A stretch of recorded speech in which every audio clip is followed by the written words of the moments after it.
Assalamualaikum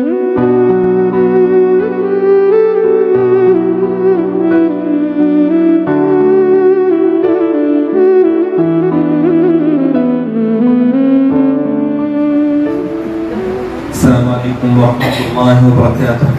Waalaikumsalam warahmatullahi wabarakatuh.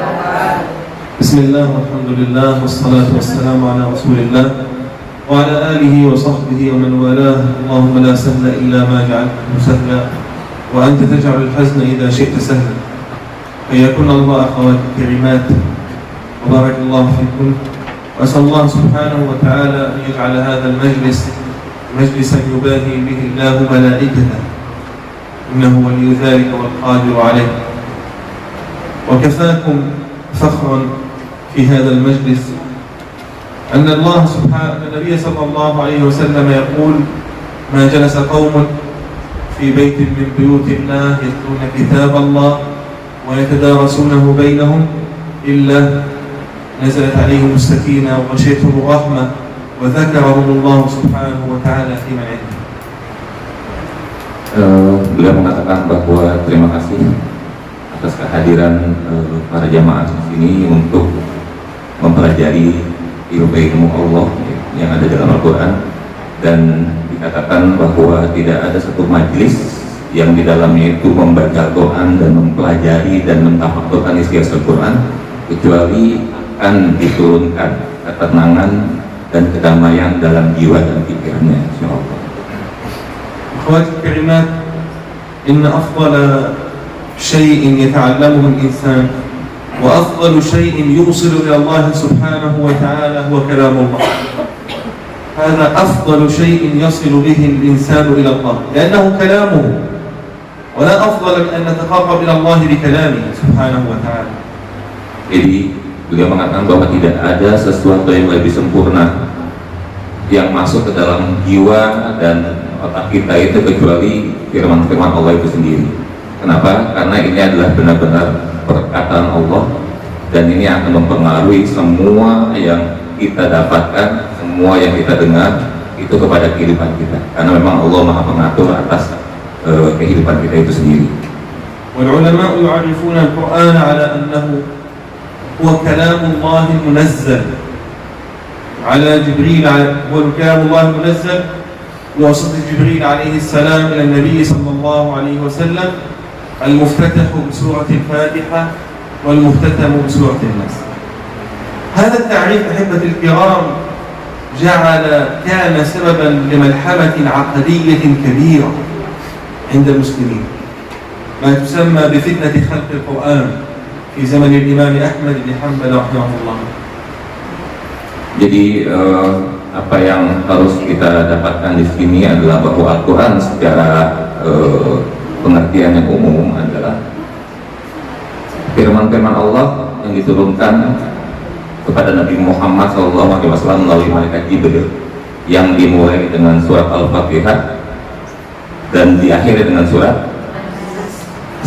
Jadi ini adalah pengertian umum, tetapi di sana banyak hal-hal yang memang kita harus pelajari karena di dalamnya sangat kaya akan semua ilmu yang ada di dunia ini. وسبب أحبتي هذا الخلاف أن الإمام أحمد بن حنبل رحمه الله تعالى رحمة واسعة يتحمل العذاب حتى أنه كاد أن يقتل أكثر من مرة، وهو يتحمل العذاب في سبيل قوله أن القرآن كلام الله. لماذا هذا أحبتي؟ لأنه عصمة لكلام الله سبحانه وتعالى. فكان يعتقد الإمام أحمد رحمه الله أنه لو قال أن القرآن مخلوق فمعنى هذا فيه نقائص، ومعنى أنه مخلوق أن الله سبحانه وتعالى والعياذ بالله لم يكن عالما، لأن القرآن هو علم الله، هو من علم الله. فكأنه يقول الذي يقول بخلق القرآن كأن الله لم يكن عالما ثم خلق القرآن فأصبح عالما، وهذا هو قول المعتزلة. ولذلك من حبهم للقرآن كانوا يموتون في السجون ولا يقولون أن القرآن مخلوق، عصمة وحفظا لمقام هذا الكتاب العظيم. Pengertian yang paling banyak yang beredar, bahkan kita beberapa dan mungkin ada yang belum tahu, bahwa sejarah mengatakan Imam Ibnu Hambal itu pernah hampir dibunuh ketika dia mengatakan bahwa Quran adalah bukan makhluk, tetapi Quran adalah ilmu itu sendiri. Jadi pada zaman itu Mu'tazilah itu mengatakan bahwa Quran adalah makhluk. Kenapa?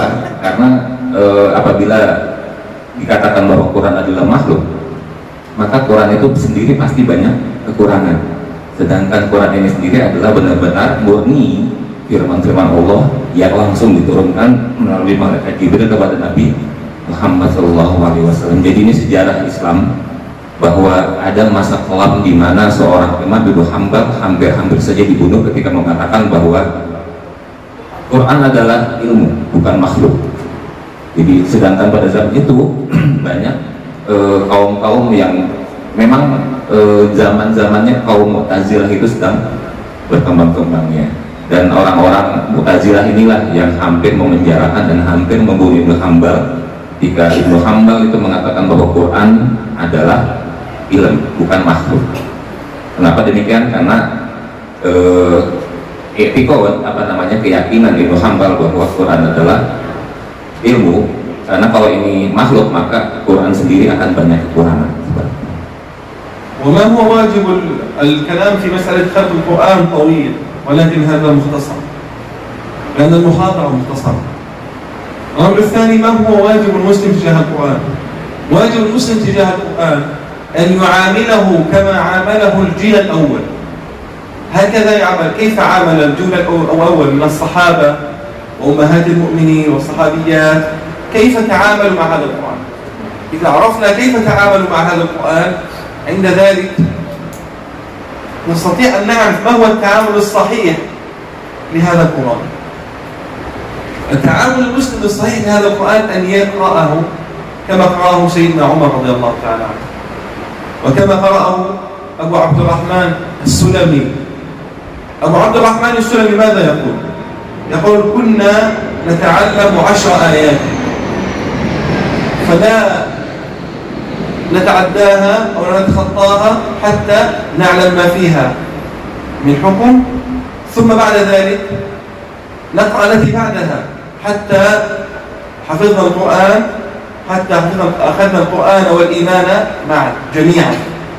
ما معنى كلامه؟ معنى كلامه أن المسلم عندما يقرأ القرآن لا يقرأه فقط من أجل أن يرتله فقط، لا، ولكن يحفظه ويرى حكم الله سبحانه وتعالى فيه، ويرى بشائر الله سبحانه وتعالى فيه كأنه الآن أنزل.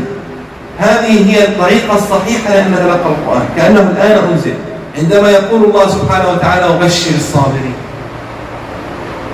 هل هذا في حياتنا؟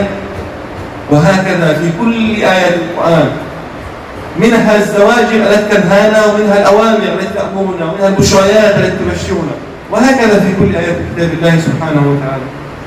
Jadi beliau mengatakan bahwa agak panjang ya, maaf ya. Jadi beliau mengatakan bahwa apa kewajiban kita sebagai muslim dalam memperlakukan Quran itu sendiri. Yang pertama, bahwa kita wajib membaca Al-Quran, memahami hukum-hukum yang di dalamnya, kemudian menghafalnya, sebagaimana yang dilakukan para sahabat pada zaman dahulu, pada zaman Rasulullah SAW. Kemudian kita harus mengikuti uswah umat. Dan Abdurrahman As-Sulami mengatakan, Abdurrahman As-Sulami mengatakan bahwa kewajiban seorang muslim itu minimal dalam sehari kita harus mempelajari 10 ayat.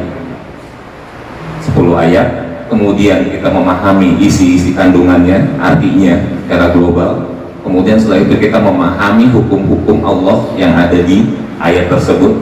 Kemudian yang terakhir adalah menghafalnya. Kemudian kita setelah menghafalnya, kita masuk ke 10 ayat kemudian.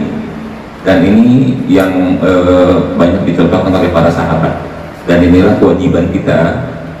Kenapa kita harus melakukan ini sebagaimana dilakukan para sahabat pada zaman Rasul? Itu karena kewajiban kita harus menganggap bahwa Quran itu sampai sekarang masih diturunkan.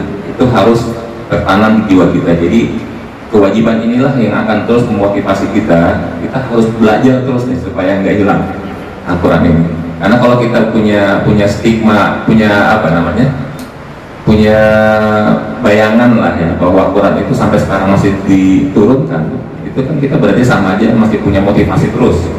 Kita masih mau menerima ayat-ayat yang akan kita pelajari setelah itu. Kalau misal kita punya stigma atau anggapan bahwa Al-Quran sudah selesai, maka kadang-kadang kita belajar 10 ayat hari ini, besok masih ada lah Qurannya, ini pasti banyak lah penghafal Quran, dan itu akan mengurangi motivasi kita untuk mempelajari Al-Quran.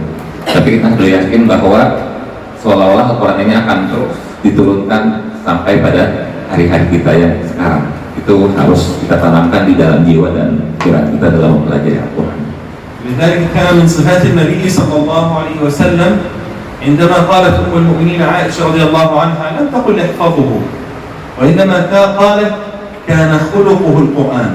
هذه صفة النبي صلى الله عليه وسلم، أن القرآن أصبح هو أخلاقه، أن أخلاقه كلها أصبحت هي القرآن، وليس فقط حفظه أو نزوله عليه أو نبوته. لم تقل يعني عندما مدحت رسول الله صلى الله عليه وسلم لم تمدحه بنبوته ولم تمدحه بحفظه وبدعوته، لا، وإنما بخلقه، كيف أن هذا القرآن أصبح خلقا لنبي الله صلى الله عليه وسلم. Makanya Nabi Muhammad ketika memuji Aisyah istrinya, dia tidak memuji bahwa Aisyah ini hafal Quran loh, Aisyah ini menemani saya dalam jihad saya loh, tidak. Tetapi Rasulullah memuji Aisyah, inilah istri saya dengan akhlak Qurannya. Jadi Quran itu adalah merupakan suatu hal yang memang harus kita gambarkan dalam sikap kita, dalam kehidupan kita sehari-hari, bukan hanya hafalannya saja. Jadi Rasulullah memuji Aisyah, ini juga kita harus teladani bahwa pujian Rasulullah terhadap Aisyah adalah memang akhlaknya adalah akhlak Al-Quran, bukan karena dia sebagai hafal Quran, bukan sebagai dia istri Rasul yang selalu menemani dia dalam jihad, atau yang selalu meriwayatkan hadis-hadis Rasulullah SAW.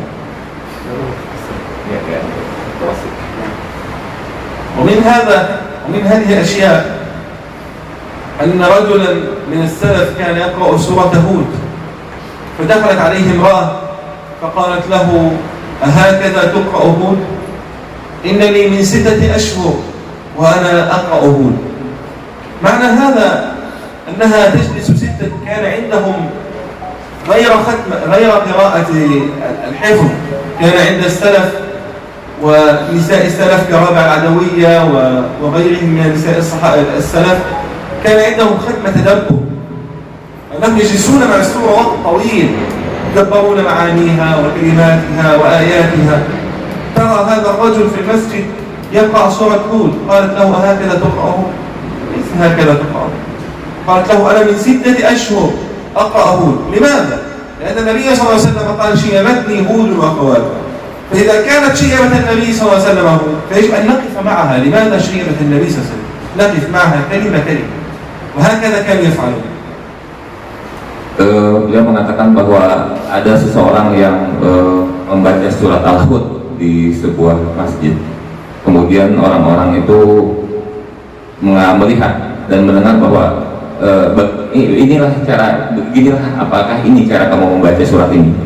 Iya, saya selama 9 bulan membaca surat ini berturut-turut. Jadi itu adalah bentuk cara orang-orang dulu itu melafalkan Quran dan mempelajarinya dan memahaminya. Jadi jadi iya, selama 6 bulan dia membaca surat Al-Hud dengan cara yang dia yakini ini sebagai cara yang terbaik. Dan itu bertikar ya, harus selalu mengulang, harus selalu merepetisi, harus selalu continue dalam membaca sehingga bisa melekat, sehingga bisa masuk dalam jiwa seorang itu sendiri. وكان أحد السلف يقرأ قول ربنا سبحانه وتعالى جنة عرضها السماوات والأرض ويبكي بكاء شديدا، فقال له أحد أصحابه يا أخي ماذا تبكي؟ هي الله سبحانه وتعالى يقول لنا هي جنة عرضها مساحتها عرضها كعرض السماء والأرض، فلا يوجد فيها شيء يبكي هذه الآية. يعني ليست من الآيات التي تتحدث عن النار أو العذاب، لا، إنما هو وصف للجنة. الله يقول لنا عرضها السماوات والأرض فقال له يا ابن أخي وما ينفعني عرضها إن لم يكن لي فيها موضع قدم. يعني هذا العرض والطول ماذا ينفع بالنسبة لي إذا لم يكن لي مكان فيها؟ وهكذا يقف المسلم مع القرآن مع كل آياته. Jadi para sahabat atau para orang-orang dahulu yang memahami Al-Quran dan mempelajari Al-Quran itu sampai ketika dia membaca surat wajannatun 'arduhas samawat itu menangis. Menangis kenapa? Kemudian ada yang bertanya, kenapa Anda menangis? Kemudian dia bilang, saya nggak bisa membayangkan bagaimana luasnya surga itu adalah seperti bumi dan langit. Kemudian apa gunanya luas surga seperti ini apabila kaki saya pun nggak bisa menyentuh luasnya surga itu sendiri. Jadi penjelasan ini adalah penjelasan bahwa ini belum masalah neraka. Yang kita ketahui bahwa neraka itu punya bayangan azab-azab yang pedih, yang menakutkan. Ini surga yang begitu menyenangkan, nanti dia sampai menangis.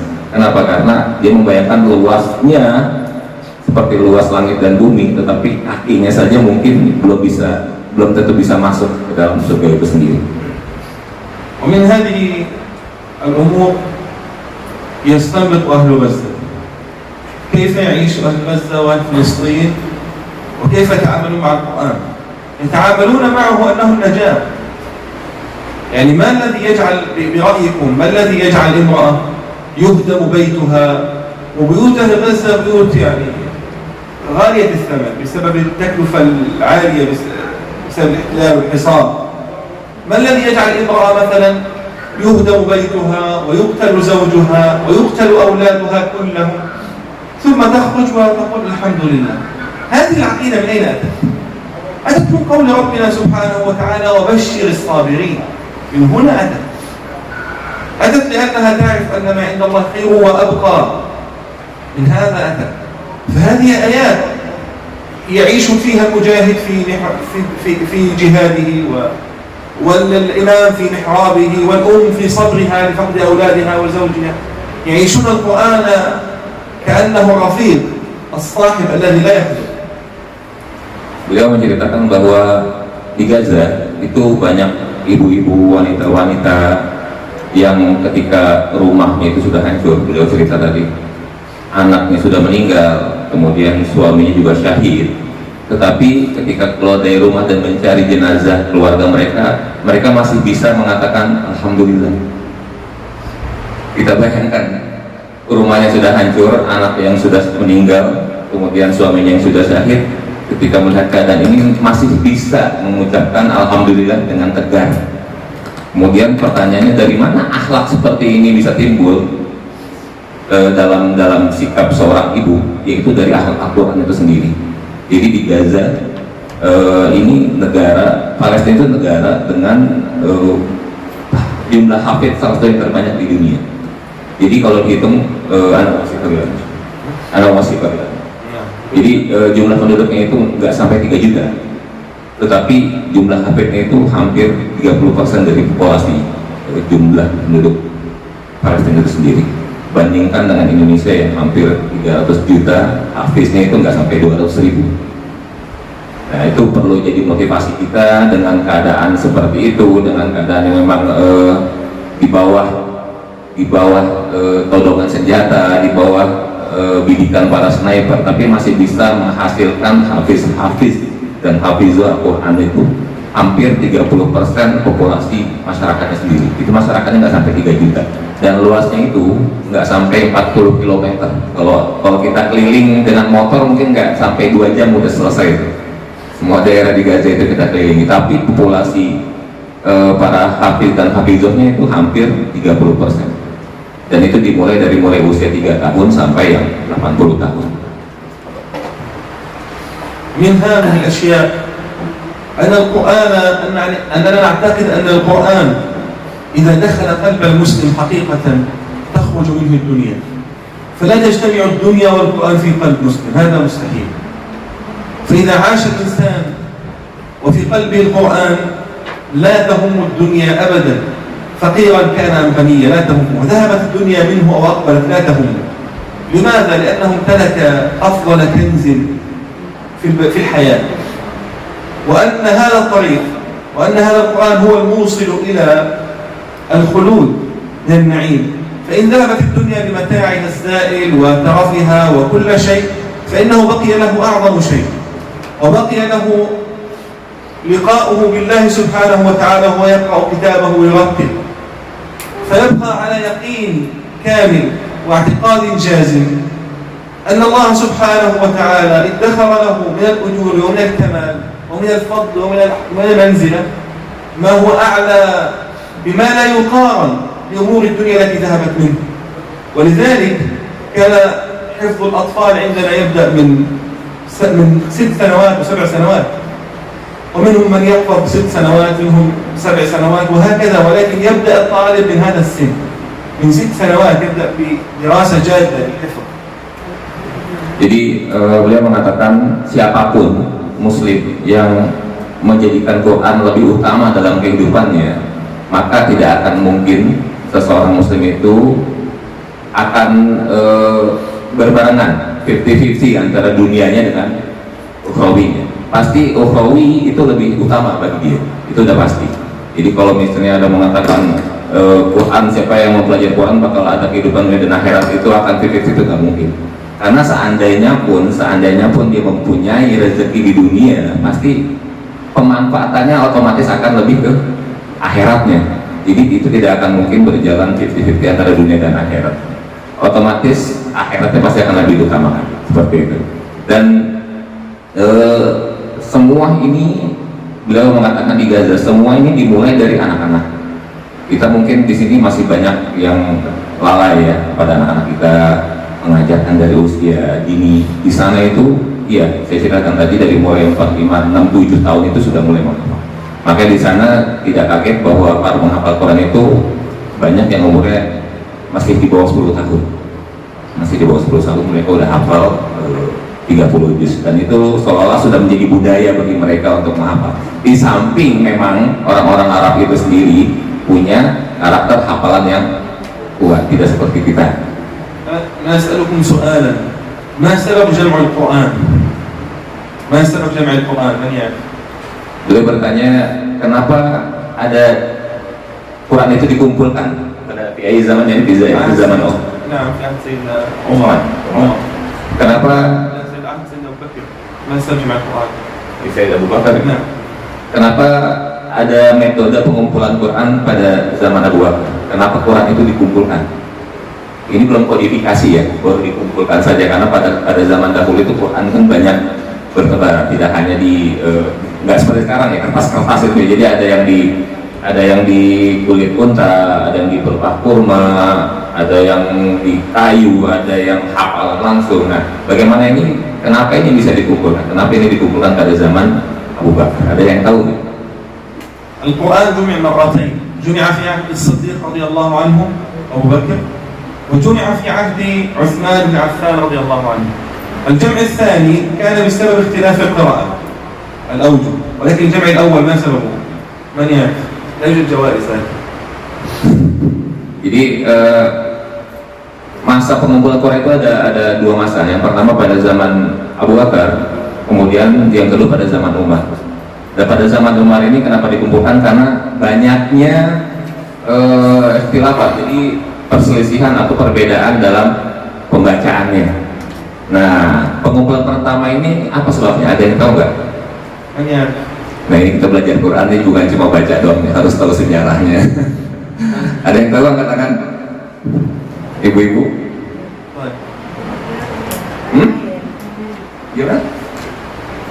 Karena terjadi banyaknya perbedaan bacaan antara sahabat-sahabat Rasulullah. Ini di periode keduanya. Kalau pertama turunnya yang Al-Quran itu apa ayat-ayat itu. Kemudian kan pada zaman Abu Bakar itu dikumpulkan, ya, belum dikodik. Karena masalah di minat sukuan banyak musohaf ya. طيب كنا سنعطيكم جائزة ولكن خلاص. Dia mau ngasih hadiah sebenarnya, cuma belum ada yang bisa jawab.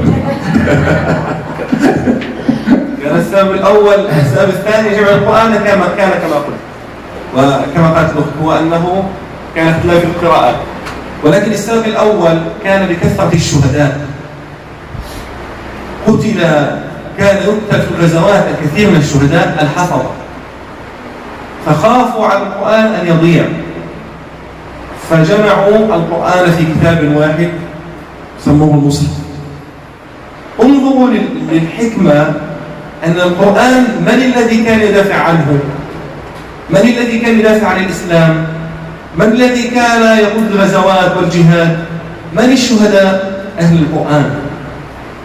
لذلك كانوا أكثر الشهداء هم من أهل القرآن، لأنهم أكثر الناس الذين يصبرون ويثبتون في المعارك. Jadi periode kedua itu betul yang aku bilang tadi. Jadi tapi hadiahnya nggak berlaku. Jadi periode kedua itu betul karena banyak perbedaan dalam tafsir, dalam melafazkan ayat-ayat itu sendiri. Tapi penyebab kenapa dikumpulkan pertama pada zaman Abu Bakar yaitu karena banyaknya para syahid yang hafal Quran yang meninggal dalam peperangan. Seperti itu. Jadi perlu dicatat nih, Quran itu ada dua periode pengumpulannya. Yang pertama karena banyaknya syuhada, para penghafal Quran yang meninggal syahid dalam berperang. Kemudian yang kedua baru banyaknya perbedaan dalam melafazkan ayat-ayat itu sendiri dari para sahabat. Dan bisa dikatakan ini bahwa bukti Al-Quran itu sangat melekat pada jiwa-jiwa para syuhada pada zaman Rasul. Dan syuhada itu ya pasti hafal Quran dan ahli Al-Quran. Nanti ada penjelasan lagi apa perbedaan antara hafiz Quran dengan ahli Quran, nanti ada lagi. Tapi yang jelas pada zaman dahulu bahwa para syuhada itu adalah ahlul Quran dan hafiz Quran. Seperti itu. من هذه الأشياء أيضا أن القرآن هذا السبب الذي يجعل أهل فلسطين يدافعون عن المسجد الأقصى بدون أن يكلوا أي ملك، يقتلون بشكل يعني حتى الآن قتل أكثر من 35,000 مسلم. هل تعرف كم 35,000؟ ليس بالقليل، هذا نهر من الدماء، لو وضعتهم في هذا يمشي نهر من الدماء. ما الذي يجعل الأم تصبر لموت ابنها والزوج يصبر لمقتل زوجته ويصبرون لهذه المقتلة العظيمة؟ القرآن الذي كان وصل إلينا الإسلام صحيحا بسبب هؤلاء الحفظة من الصحابة هو الذي يثبت أهل فلسطين الآن ويصبرون على القتل والموت ويدافعون عن المسجد الأقصى بأرواحهم. هذا هو السبب.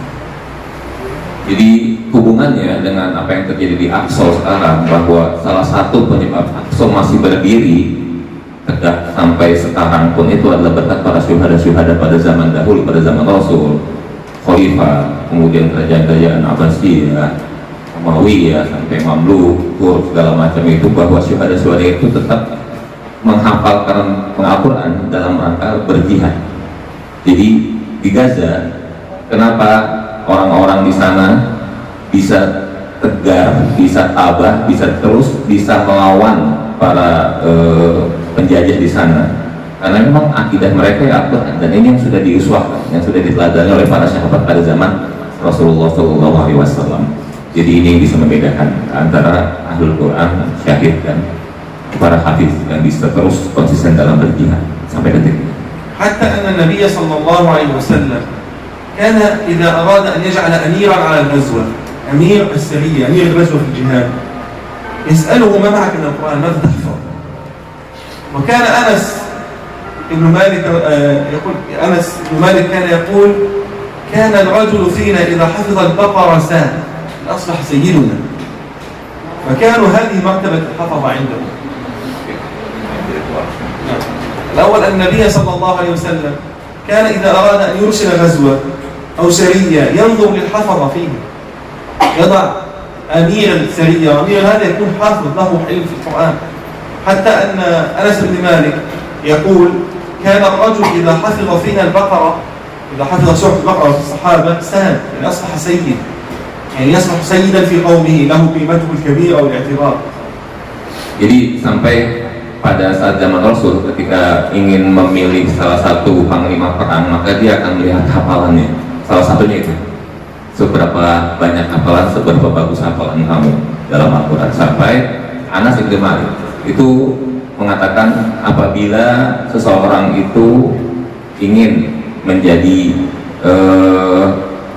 dalam satu daerah, pemimpin satu daerah, maka apabila dia hafal surat Al-Baqarah, maka dia layak untuk dijadikan pemimpin atau bertanggung jawab dalam satu hal.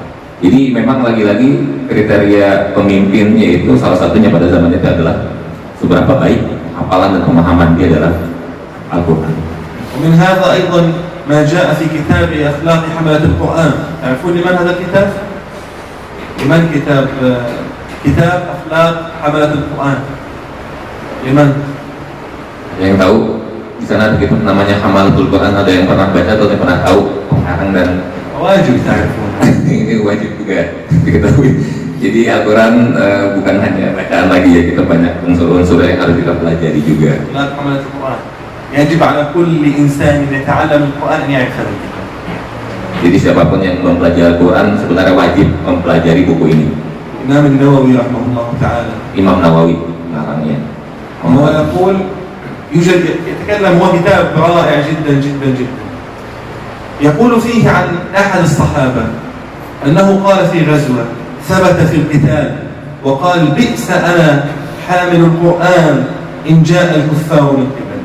يعني إذا أتى الإسلام يريد أن يهزم من قبلي أنا لا أسمى حافظ القرآن، لأن حافظ القرآن هو الذي يثبت حتى موته.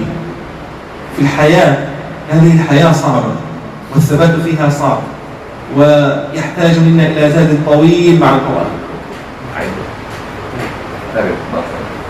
يقول الإمام النووي رحمه الله تعالى في هذا الكتاب أن أحد الصحابة كان يقول في المعارك بئس أنا حامل القرآن إن جاء الإسلام من قبل. يعني أنا لا أسمى، لا اسمي ليس بحافظ القرآن إذا الإسلام ينهزم من طريقي.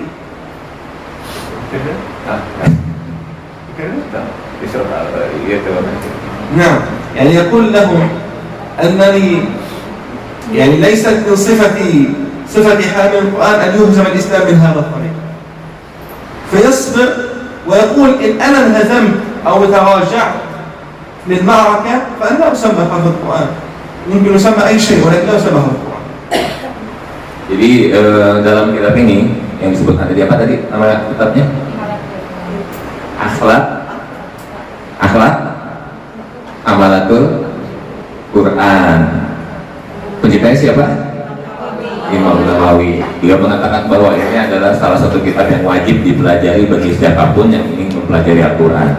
Dikatakan di dalamnya bahwa seandainya saya هذا الكتاب يعلم الكثير، أنا أنصحكم به، يعلمنا الكثير من الآداب، مثلا من الآداب الجميلة التي يعلمنا فيها هذا الكتاب. هذه معلومة واحدة فقط من هذا الكتاب. يعلمنا أننا إذا أردنا أن نقرأ القرآن وكان في القرآن آيات أقوال الكفار الشنيعة ليست المناسبة يعني، فمن الأدب أن نخفض أصواتنا. يعني مثلا الله سبحانه وتعالى يقول وقالوا اتخذ الرحمن ولدا. يقول الإمام النووي من الأدب أننا لا نقرأ وقالوا اتخذ الرحمن ولدا، لا، ولكن لأن هذا قول الكفار فلا نرفع به صوتنا حياء وأدبا من الله، فنقول وقالوا اتخذ الرحمن ولدا، ثم نكمل بصوت أرفع أعلى لقد جئتم شيئا إدا، هكذا. مثلا وقالت اليهود يد الله مغلولة غلت أيديهم. واضح؟ هذه من الآداب الموجودة في الكتاب، كتاب جميل يعني، هذه من ضمن الآداب. واضح؟ Jadi yang baru beliau ceritakan bahwa di buku ini banyak adab cara membaca Al-Quran sesuai dengan ayat itu sendiri. Jadi saya kasih bayangan, bayanglah panggilannya. Jadi kalau kita lihat Imam Masjidil Haram ketika membaca surat Azab, kemudian ketika membaca surat tentang surga, ada sama kalau mau imam di Masjidil Haram ada ini kayak tarik atau kira. يعني فيها مثلا عندما يقول الكفار مثلا أن لله ولد المسيحيون، فنحن لا نقول هذا بصوت مرتفع ولا بصوت منخفض أدبا بعضهم، هذا من معلومات الكتاب ولكن الرجوع إليها أفضل. Ya. Jadi ketika beliau menceritakan ayat yang menceritakan tentang Al-Masih, ini ada adabnya di situ.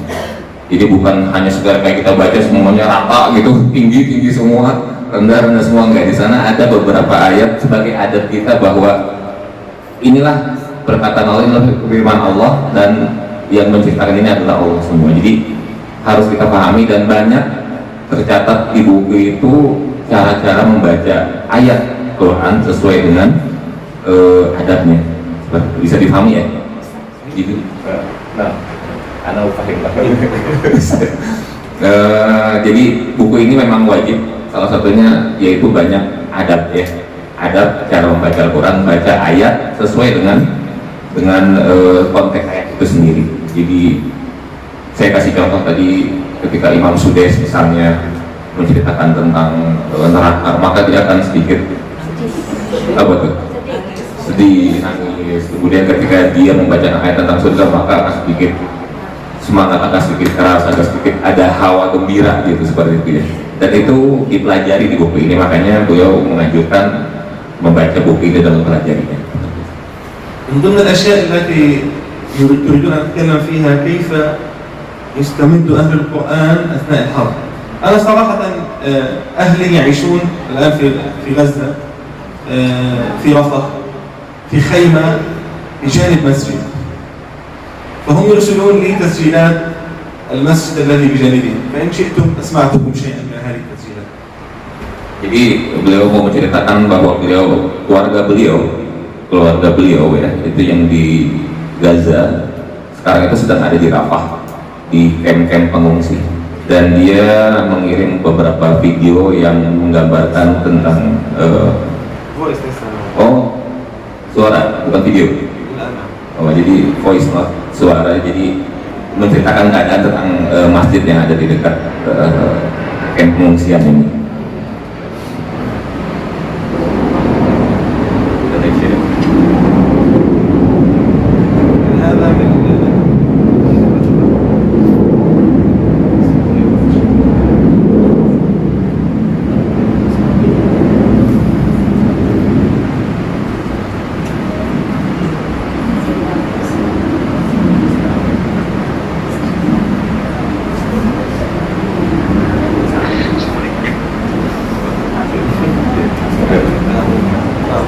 مثلا هذا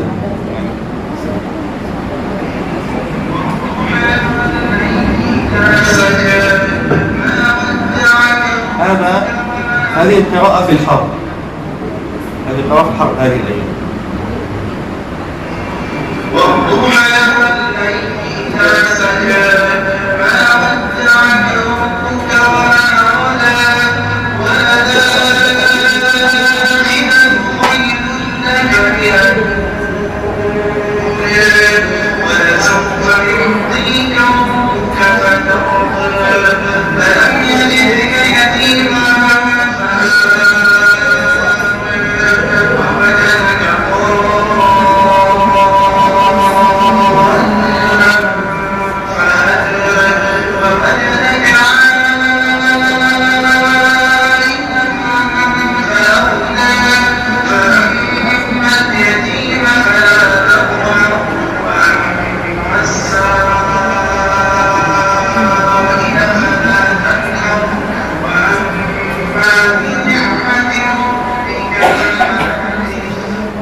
هذه يعني تلاوات في الحرب، هذه تحت القصف ولا يتركون التلاوة.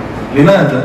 لأنها الزاد، هذا هو زاد الصابرين الذي يريد أن يصبر على ما يجد من هذه الدنيا، فهذا هو الزاد. Jadi tadi beliau menceritakan bahwa keluarga beliau yang ada di Rafah, yang di dalam pengungsian,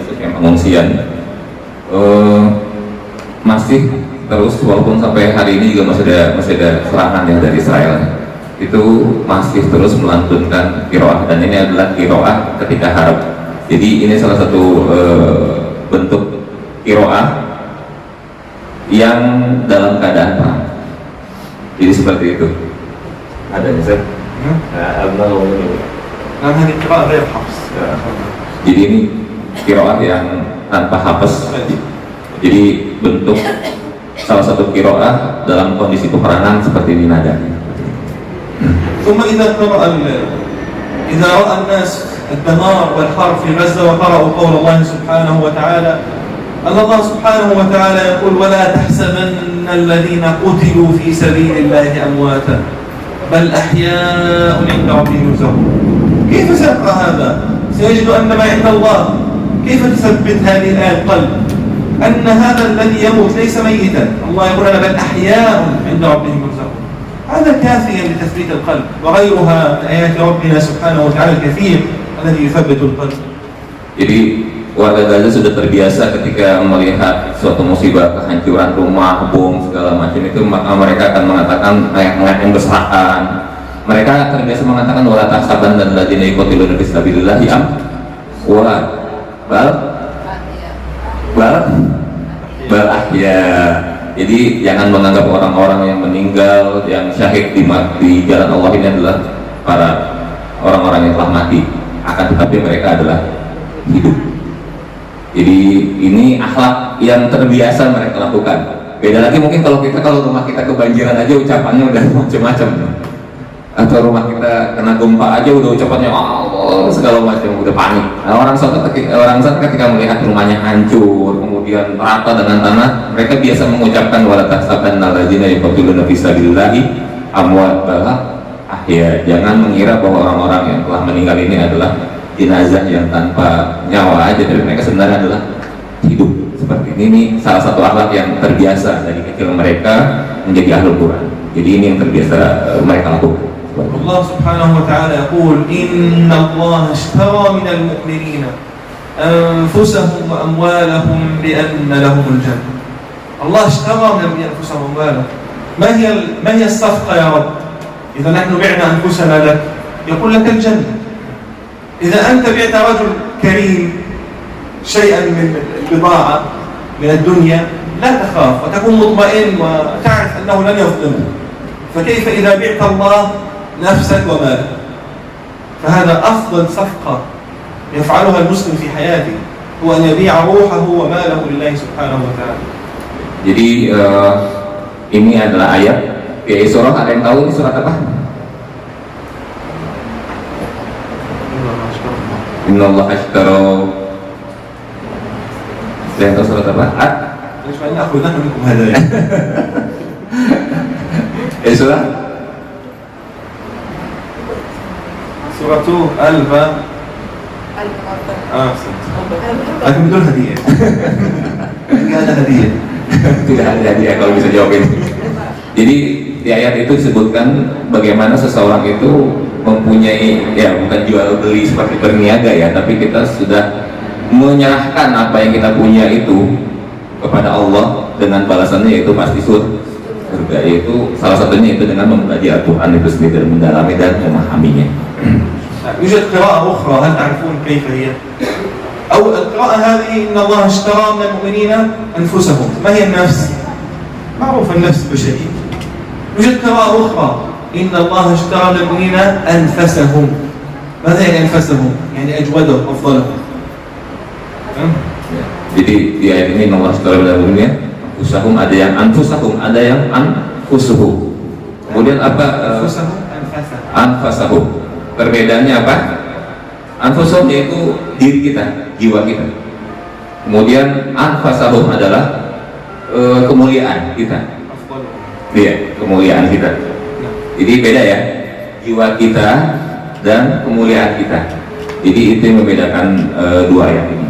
Dan bedanya sangat jauh kalau kita memahami tafsirnya seperti itu. Nah, هذا وبقي أن نكلمكم كيف يحفظ أهل فلسطين القرآن. ولكن لو كان الوقت هنا لكتبنا شيئا، ولكن يعني نقرأ. لو كان يوجد شيء نكتب عليه يكون أفضل، ولكن إن لم نجد نقول كلامنا. Jadi bagaimana orang-orang Gaza itu menghafal Quran? Mungkin kalau ada alat tulis dia ingin menulis sesuatu. Ada alat tulis? Nah, kita ingin mengetahui ya budaya orang Gaza menghafal Quran. Itu di luar sekali lagi saya bilang ini di luar kapasitas otak mereka yang memang hafalannya kuat-kuat gitu. Itu secara genetik kita tidak bisa sangka itu mereka mempunyai hafalan yang kuat. Bukan karena bahasa mereka Arab ya. Kadang-kadang kita menyangka oh orang-orang Arab ini bisa menghafal Quran karena mereka bahasanya bahasa Arab. Nggak, sama aja kayak kita menghafal kamus pun kita sulit walaupun kamus bahasa Indonesia. Jadi lagi-lagi yang perlu ditekankan bukan karena bahasa Arabnya, tapi karena keinginannya dan niatnya untuk menghafal Quran.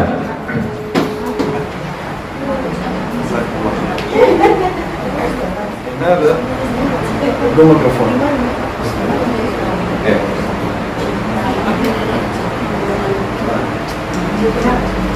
Ya, ideal maaf ya.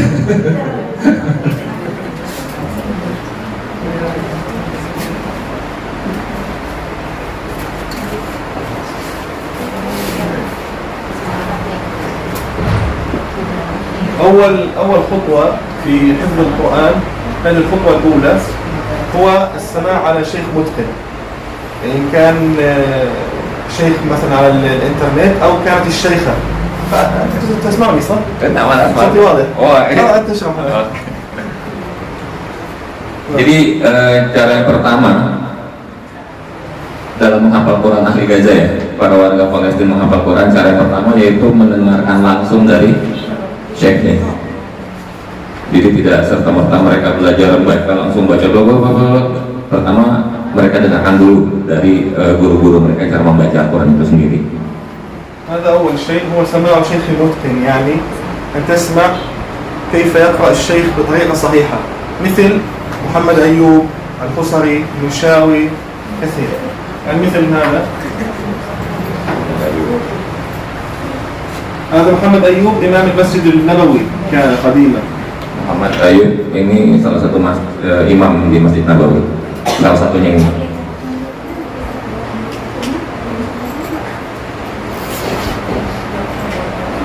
الخصري والمنشاوي كما تعرفونهم من مصر. Al-Musyawi ini imam dari Mesir. Ini salah satu contoh aja ya. ثم الخطوة الثانية نقرأ تفسير الورد الذي نريد أن نحفظه. لماذا؟ حتى نفهم ماذا نقرأ، نفهم ما هو الحكم، ما معنى هذه الآيات، قراءة التفسير. لو تفسير مختصر مثل أيسر التفاسير، تفسير مختصر وهكذا. Yang kedua, ini yang kedua adalah membaca dan memahami tafsir ayat itu sendiri. Jadi ketika membaca kita bisa lebih cepat menghafal itu kalau memang kita paham artinya. Bisa ngerti ya? ثم تكرار الحفظ.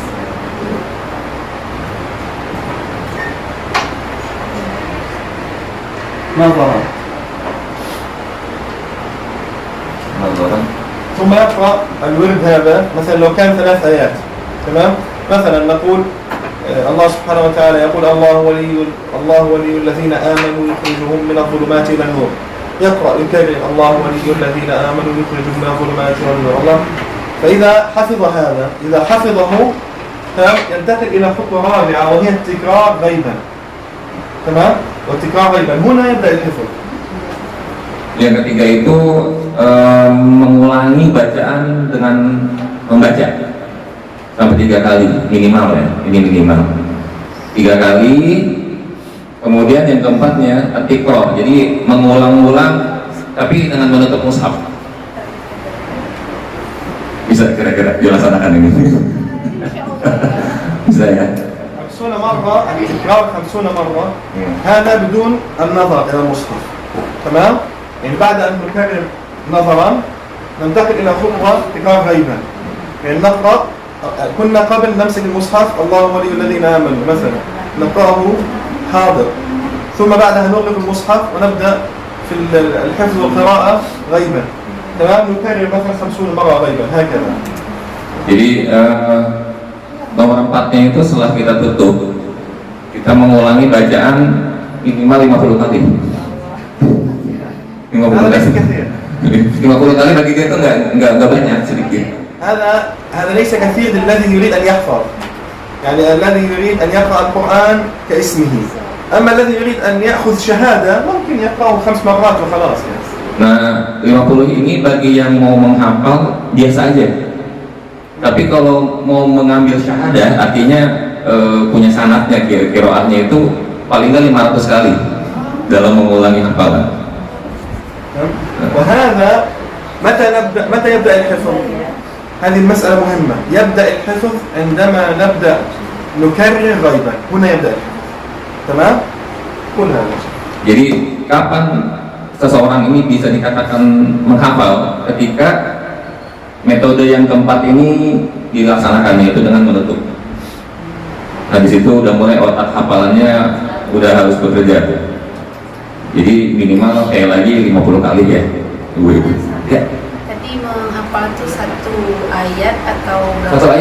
Satu ayat. Saya belum menjelaskan itu ya. Satu ayat dibaca 3 kali dengan membuka Quran, melihat ayatnya, kemudian ditutup, diulangi 50 kali. Ini bagi yang menghafal seperti kita yang biasa-biasa aja, nggak perlu syahadah, nggak perlu ijazah. ثم بعدها نقرأ بهذا الورد مثلا في التهجد في قيام الليل، نقرأ هذا الورد تمام الذي حفظناه نقرأ به في الصلاة. تمام؟ Jadi setelah itu kalau sudah hafal satu ayat, kemudian kita mengulanginya dalam 50 kali. Nah, mengaplikasikannya itu dalam sholat kita, dalam sholat. Jadi jangan hafalannya surat ini ketika sholat bacanya qul huwallahu ahad lagi, qul a'udzu birabbin nas lagi, al-kausar lagi. Nah, kita baca dan aplikasikan hafalan itu dalam sholat kita, dan itu emang efektif. Apalagi kalau misalnya ibu-ibu langsung ditulis sebelum, sambil mengulangi hafalan sambil ditulis, itu biasa lebih melekat lagi. Kalau saya pribadi.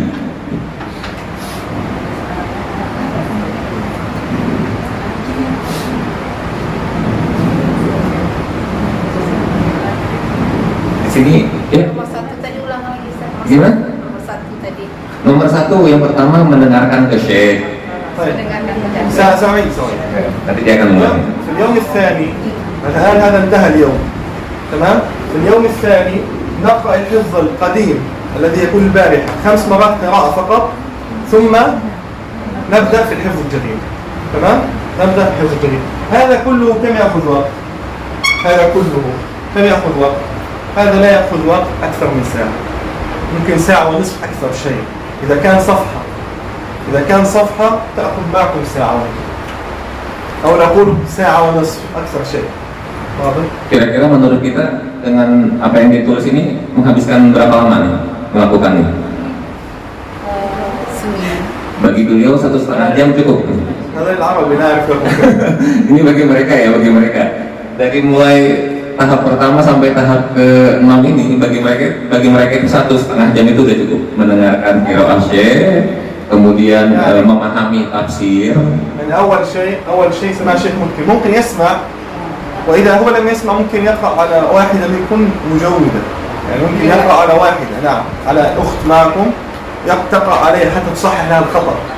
تمام؟ Jadi kalau misalnya kita nggak ada syekh atau guru yang kita bisa dengarkan bacanya, mungkin bisa saling membacakan satu dengan yang lainnya. Ada aplikasi ada. Rekaman juga bisa. Ya, atas jilat ya ini. نعم هذا محمد أيوب الفصل المنشاوي أقوى شيء. لماذا؟ لأنه يقرأ ببطء قليلا سليكا. ممكن إسديس كذا سريع شباب. لا هذا يقرأ ببطء. Nah, yang rujukan yang beliau tulis di situ Muhammad Ayub itu kenapa menjadi rujukan? Karena bacaannya lambat, jadi kita bisa mengikuti. يعني إسديس وغيره تسمعه فقط يوم الجمعة وسماع يعني فقط للراحة والطمأنينة، ليس من أجل التعلم لهؤلاء. Kalau Imam Sudais, Imam Masjidil Haram itu lebih ke buat kita hati kita tenang, tapi bukan buat kita untuk belajar menghafal Al-Quran, karena bacaan mereka udah terlalu cepat ya levelnya. الأمر الثاني قراءة التفسير. التفسير ليس معنى التفسير تذهب إلى ابن كثير والطبري لا jangan ولكن terjemahan aja. Terjemahannya aja. Iya, terjemahan. ترجمة يعني المختصر في التفسير ما معنى تمام المعنى أعطيني Jadi tafsirnya jangan buka tafsir Jalalain, jangan buka tafsir Marawi. Ini terlalu luas ya. Yang penting tafsir sederhana sehingga kita bisa memahami artinya aja. يوجد كتابين في التفسير أنا أنصحكم به يوجد كتابين في التفسير كتاب هنا المختصر في التفسير Ada dua buku yang bisa menjadi rujukan kita dalam mempelajari tafsir Quran yang sederhana. Yang pertama itu Al-Mukhtasar تفسير في التفسير. فقط واحد هذا Ini aja satu rujukannya salah satu ya. مختصر في التفسير هذا من السعودية موجود كثير هنا منهم لكن هو من السعودية اليوم موجود كثير منهم Al-Mukhtasar في التفسير. Jadi ringkasan tafsir. طيب هذا التفسير يعني هذا التفسير لو قلت وردك 3 آيات لا يأخذ وقته. طيب هذا ليس معناه تعلم اللغة العربية يعني أنك تحفظ المفردات وكذا لا فقط تفهم الآيات تمام. Jadi ini bukan mempelajari bahasa Arab ya kalau kita belajar tafsir ini. Yang harus kita pahami perkata enggak. Tapi tafsir ini kita memahami konteks satu ayat. نعم.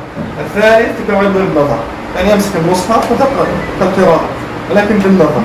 لماذا نقرأ بالنظر؟ أول شيء لسببين. السبب الأول لأن النظر إلى المصحف عبادة يعني حتى أنت لو الله سبحانه وتعالى ممكن هي كل هذا النظر إلى المصحف عبادة. هذا السبب الأول لماذا ننظر إلى المصحف لأنه عبادة. Jadi yang kita lanjut ke yang ketiga ya. Ketiga ini kita harus membaca Al-Quran dan melihat ayat itu sendiri. Kenapa? Karena salah satunya bahwa melihat Al-Quran itu adalah ibadah. طيب ثم تقرأ أيضا هذا 50 مرة عندما يغلق المصحف هذه المرحلة هنا يبدأ الحفظ. هذا هو الحفظ يعني هذا الذي قبل تجهيز هنا يبدأ الحفظ تمام هنا يبدأ هذا قبل تجهيز له هذا الحفظ. Ya. Jadi tahap 1, 2, 3 itu masih persiapan. Nah tahap keempatnya ketika kita menutup mushaf kemudian kita mengulanginya minimal di sini dia bilang 50 kali itu udah mulai tahap penghafalan. وفي اليوم الثاني قلنا والمسألة الحفظ هكذا هو الحفظ الجيد. أنتم رأيتم في غزة موضوع صفوة الحفاظ يوجد مشروع في غزة اسمه مشروع علمي في غزة اسمه صفوة الحفاظ. ماذا يعني صفوة الحفاظ؟ يعني يقرأ على هذه الطريقة وأكثر ثم عندما ينتهي من المصحف يقرأ من الفاتحة إلى الناس وهو جالس في جلسة واحدة لا يخطئ في حرف واحد. اسمه مشروع صفوة الحفاظ. صفوة الحفاظ مثل ما هي جمعيتكم هنا؟ هذا اسم الجمعية صح؟ Iya, lembaga. هذا اسم الجمعية؟ Ini lembaganya, namanya lembaganya itu. نعم. في غزة يوجد شيء اسمه صفوة الحفاظ. صفوة الحفاظ يعني أفضل شيء في الحفاظ. يعني يبدأ يحفظ الطالب هكذا حتى يصل إلى يختم القرآن كاملا ثم يجعلونه يجلس فيقرأ القرآن من الفاتحة إلى الناس لا يخطئ ولا خطأ. اسمه صفوة. Jadi di Gaza ada lembaga yang terkenal untuk para hafiz Quran namanya Sofatul Hufaz. Namanya Sofatul Hufaz, di mana anak-anak di sana itu dididik dengan metode seperti ini.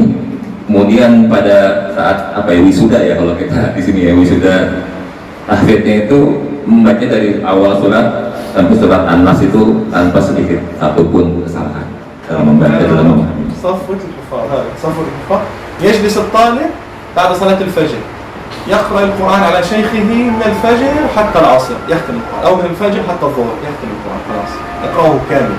Nah di sana ketika ingin mengujinya itu setelah mereka hafal 30 juz itu dari mulai sholat fajar sampai sholat asar itu selesai 30 juz dan dia membacakan di depan gurunya, syekhnya. Jadi syekhnya ya harus sabar, yang bacanya juga harus kuat tenggorokan karena dari mulai sholat fajar sampai sholat asar itu harus selesai 30 juz atau dari zuhur sampai ke maghrib selesai 30 juz. هذا ليس صعب ولكن يحتاج إلى صدق مع الله سبحانه وتعالى وأن لا ييأس الإنسان وقليل إن شاء الله تعالى يصل إلى هذه المرحلة. Jadi ini sebenarnya bukan hal yang sulit, ini gampang. Tapi yang sulit itu menancapkan niat kita dan keyakinan kita bahwa Allah akan mempermudah. Iya. Mudah-mudahan Allah mempermudahkan kita semua dalam menghafal Quran. ثم نقرأ به في الصلاة. لماذا؟ لأن الله سبحانه وتعالى قال للنبي صلى الله عليه وسلم قم الليل إلا قليلا نصفه أو انقص منه قليلا.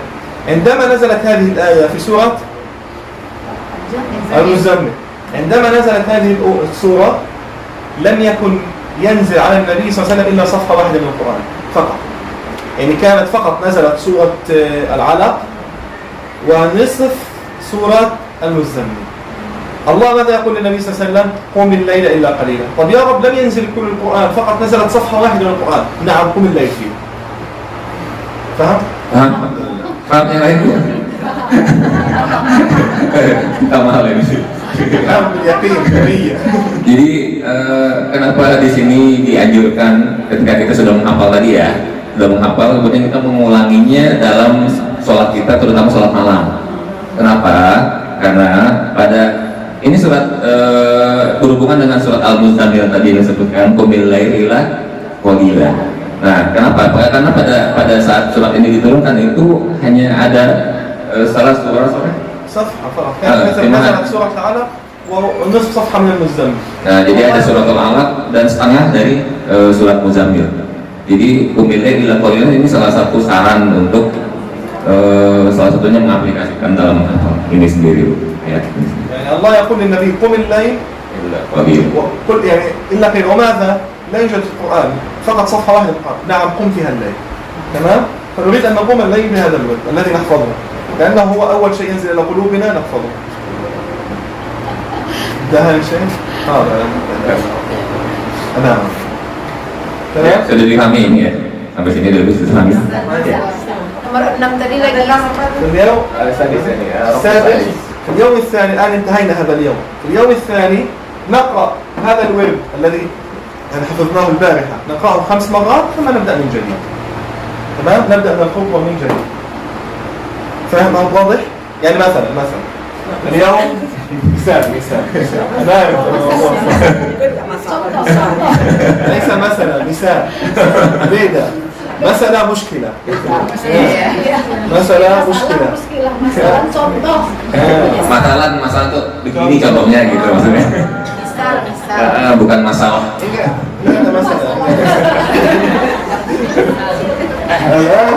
الآن أنا اليوم أريد أحفظ سورة قل هو الله أحد، سورة الإخلاص. تمام؟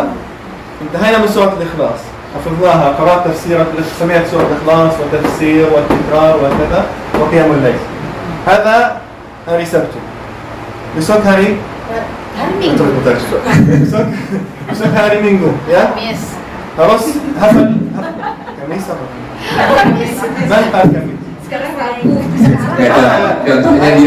Contohnya dia ingin menempatkan hari ini dia sudah melewati ini pada hari Sabtu gitu maksudnya. Contohnya besoknya gitu. Hari ini Kamis. Hari ini Kamis mau hafal. Nah, mau hafal surah Al-Ikhlas, Qul huwallahu ahad. Ya, tafsir, kul syai' ini semua. Ya. Besok hari Jumat. Ya. bicara surah Al-Ikhlas, surah Kamirin 5 kali. Ya. بعدها selanjutnya نبدأ سورة بعد الإخلاص الفلق من جديد. يعني الإخلاص في اليوم الثاني تمام. الإخلاص 5 مرات فقط. 5 kali aja. تمام. واضح. Jadi nggak usah dimain ya? Jelaskan. Oh jelaskan. Oh kirain bahasa Indonesia.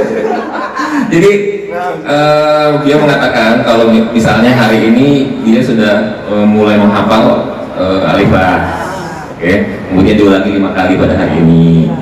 Nah hari besoknya diulangi lagi 5 kali, kemudian baru masuk surat yang baru. Seperti itu. Jadi sebenarnya inti dari semua yang beliau jelaskan adalah kontinuitas sih sebenarnya. Terus aja mengulang-ulang, itu aja intinya sebenarnya. واضح. Jelas ya? jelas. Jadi inti dari semuanya adalah kontinuitas, kemudian repetisi, mengulangi terus. Ini cuma langkah-langkah supaya kita bisa menghafal dengan cara yang benar. أنا أقول لكم شيء. ممكن واحد منكم الله يرزقه ويحفظ بأقل من هذا الجهد. يعني هو يقرأ 20 مرة يحفظ. ولكن أنا أقول لكم ما هو أفضل الأشياء. تمام؟ ممكن تحفظون بأقل من هذه الطريقة. يعني يمكن تمسك المصحف فقط تكرر 30 مرة وتحفظ. تمام؟ نظرا. ولكن لا، أنا أقول لكم ما هي أفضل طريقة، ولا أقول لكم أي طريقة. تمام؟ هذا الفرق. Jadi mungkin beliau mengatakan mungkin dari kita ada yang diberi kelebihan oleh Allah 20 kali baca bisa hafal, atau 5 kali baca, 30 kali baca bisa hafal. Tetapi ini adalah metode terbaik dalam menghafal Al-Quran. Seperti itu. Jadi kalau jangan samakan orang-orang yang punya hafalan kuat ya, kayak Imam Syafi'i, sedikit aja langsung hafal gitu. Jadi kalau kita selevel kita, teknik metode yang terbaik adalah dengan seperti itu, repetisi, kemudian dimulai, dan yang terpenting yang saya bilang tadi, ketika sudah hafal satu ayat, diulangi ketika sholat. Jangan bacaannya surat Al-Alaq, yang kita hafal surat Al-Alaq, bacaannya Al-Ikhlas lagi ketika sholat, Al-Ikhlas lagi, Al-Ikhlas lagi. Itu akan lupa, pasti akan lupa. Barakallahu fiikum wa jazakumullahu khairan. Samihuna ala al-talab. Ana عارف أنني أخذت وقت طويل يعني. Ya, mungkin ini saja. Setelah ini ada tanya jawab. Sesi tanya jawab. Yang mau bertanya silahkan. Soal atau mana? Ya. Apakah menghafal Al-Quran itu sama untuk semua orang? Contoh orang satu agak cerdas, lagi agak lemah. Apa masing-masing mereka itu bisa menghafal? Maksudnya gimana? Maksudnya untuk menghafal tadi. Kalau orang agak lemah, hafalannya kan nggak bisa menyimpan. Beda dengan orang yang agak cerdas, kan hafalannya kuat. Jadi untuk sama-sama menghafal tadi, contoh di pesantren anak-anak yang agak lemah dengan yang agak apa tadi pasti beda dia Ustaz ya, hafalannya gitu. Jadi untuk anak yang agak lemah ini gimana caranya supaya Jadi metodenya ini bisa diaplikasikan. Wa min su'ali hayat hal hadhihi at-tariqah tastati tatbiquha ila man huwa dha'if fi نعم. نعم. أول شيء بالنسبة للحفظ يوجد سبب شرعي، يوجد سبب يعني مثل يقولون طبي. السبب الطبي يقولون أن أكل الزبيب في الصباح وأكل الجوز، تعرف الجوز؟ عين الجمل الجوز، أكل الزبيب في الصباح وأكل الجوز هذا يقوي الذاكرة. هذا من ناحية صحية. من ناحية شرعية شرب ماء زمزم والدعاء. تشرب ماء زمزم وتدعو يا رب ارزقني قوة الحفظ. تمام؟ ماء زمزم. الأمر الثاني هو موضوع التكرار فقط، هذا هو العلاج. الدعاء وماء زمزم والتكرار. أما من ناحية صحية يقولون أن الزبيب وعين الجمل في الصباح، نعم الزبيب، وهذا ذكره العلماء مسألة الزبيب 11 زبيبة في الصباح، يعني 11 زبيبة في الصباح، وعين الجمل الذي يسمى الجوز هذا في الصباح يقوي الذاكرة. يعني يوجد سبب شرعي وسبب طبي. تمام؟ Jadi memang bagi yang lemah menghafal ini ada yang disebabkan oleh memang dari sananya genetik ya. Ada juga yang memang ada juga memang dari faktor medis. Nah dari faktor medis ini salah satunya beliau mengatakan ada beberapa yang untuk bisa meningkatkan, salah satunya itu tadi zam-zam, doanya dan doa otomatis ya. Itu salah satu obat untuk meningkatkan hafalan kita. seperti kami betul hari ini. Iya, betul. Mau buat doa di tasbih Al-Quran ya. Nanti bisa diminta ya. ممكن أي دعاء، ولكن الدعاء الذي يخرج من القلب هو هذا الدعاء. يا رب يعني يا رب أنا ضعيف، يعني قوي حفظي، ارزقني حفظا قوي كذا، الذي يخرج من القلب هذا هو الدعاء. ليس فقط العبارة، ولكن يسأل الله يا رب أنا ضعيف لا أستطيع أن أحفظ وأريد أن أحفظ وصادق النية في الحفظ ارزقني. تمام أن يكون من قلبه. Ya, jadi doa itu yang nggak harus. يوجد دعاء للدعاء للسلف اللهم ارزقني حفظ النبيين وفهم المرسلين هذا أيضا موجود. Perlu ditulis nanti. Ya, jadi ada yang doa salaf itu tadi bilang, ya Allah mudahkanlah hafalan saya sebagaimana para nabi dulu menghafal, seperti itu ada. أنا سأكتبه لك. Nanti akan ditulis oleh beliau. Kemudian yang ibu tanyakan tadi, apakah ini bisa diterapkan? Iya, bisa. Bagi yang agak lemah hafalannya ataupun bagi yang kuat hafalannya ini bisa diterapkan. Tapi di sana solusinya bagi yang lemah, perbanyak lagi repitasinya. Gitu aja. Membaca berulang-ulang. Iya, betul Ibu. Karena kata bapak itu biar kalau menghafal itu harus 100 kali ulang itu dia. Betul. Baru kalau tambah. Betul.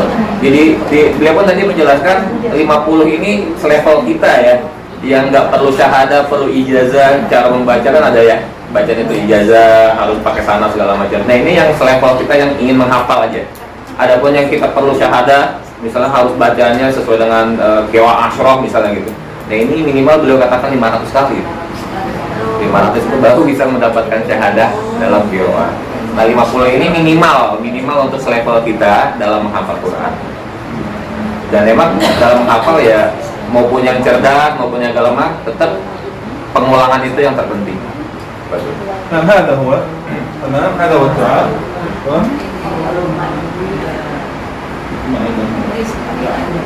Nah doanya beliau tulis, mungkin ada yang mau mencatat, tapi tulisannya tulisan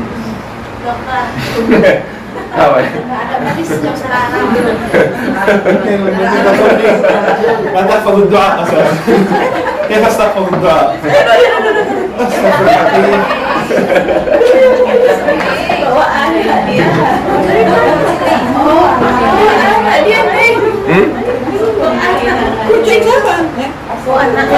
Nah ini bacaannya. Jadi ada yang bisa baca ini?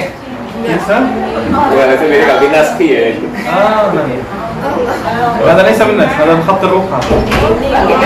Saya tulis ulang ya. Iya, tulis ulang Ustaz. Allahumma inni Ya Allah. اللهم إني أسألك فهم النبيين. Ini banyak kalau ini. فهم النبيين Allah banyak sekali manafian gitu baca Al-Quran. وحفظ المرسلين. Allahumma inni. أسألك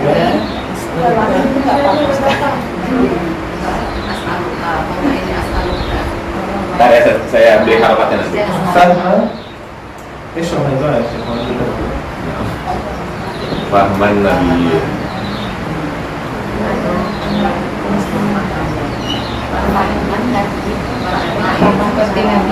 حفظ المرسلين.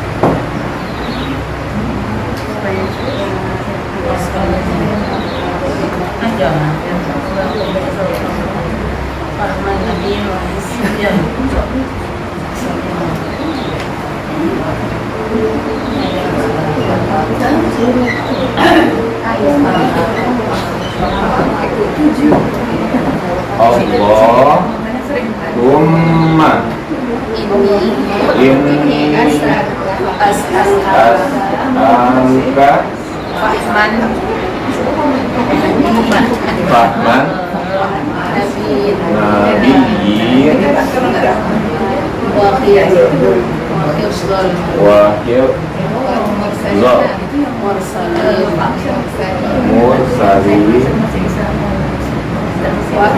wa malaikatil muqarrabin. Jelas ya tulisan saya? أنا أخاف أن غدا نأتي في محاضرة أخرى يكون السؤال كيف نحفظ الدعاء يا شيخ؟ Jangan sampai nanti misalnya dipanggil lagi dulu ke sini malah nanya bagaimana cara menghafalkan doa. Jadi ini udah termasuk ya. Hafalkan doa ini, ya otomatis nanti sambil menghafalkan Al-Quran. Ya Allah, saya memohon kepada kamu Fahman Nabiyyin, bagaimana Nabi memahami apa itu sendiri, dan Hifdzul Mursalin, dan bagaimana orang-orang dan para nabi menghafal, ya. Wal malaikah al muqarrabin, dan para malaikat itu memahami Al-Quran itu sendiri.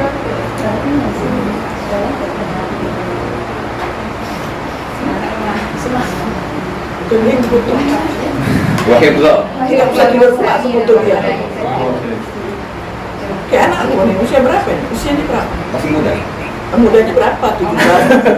Beliau masih Salasun 30. Oh, anak aku ya.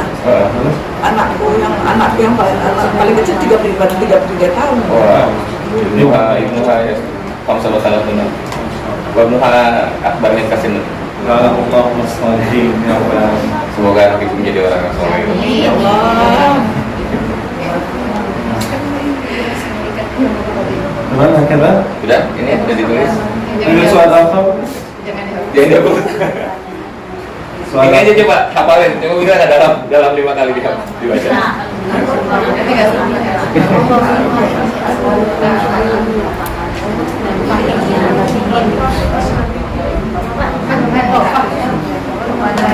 Fahman nabiyyin wa hifdzul mursal wal malaikatil muqarrabin.